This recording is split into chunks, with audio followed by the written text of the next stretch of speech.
Bonjour, Marc-André Roy-Gilbert, superviseur des comptes corporatifs Expérience Client chez ARS Solutions.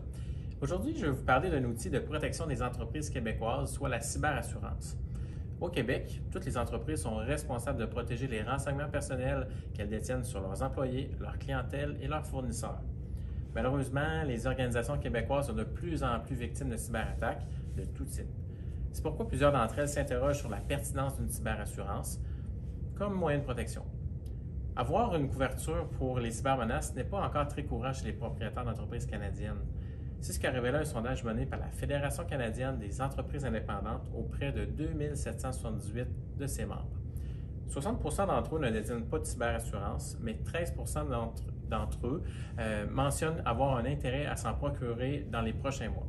Plus de 80% des entreprises victimes des cyberattaques ont subi des tentatives d'hameçonnage par courriel. De plus, 50% d'entre elles ont été la cible de logiciels malveillants. Les entreprises les plus vulnérables sont ceux qui œuvrent dans le secteur manufacturier et services professionnels, ceux qui comptent plus de 20 employés et ceux et celles qui ont permis le télétravail ou qui ont pris un tournant numérique pendant la pandémie. Lorsqu'une entreprise subit une cyberattaque, les effets peuvent être très lourds. On parle de stress généré par la situation, de pertes financières causées par le vol de renseignements personnels et bancaires, de dégradation des relations avec les clients et même la fermeture d'entreprise. La fréquence des cyberattaques ne cesse d'augmenter, les attaques sont de plus en plus sophistiquées et les criminels sont de plus en plus audacieux. Les modes de fonctionnement des cyberassurances vont donc évoluer.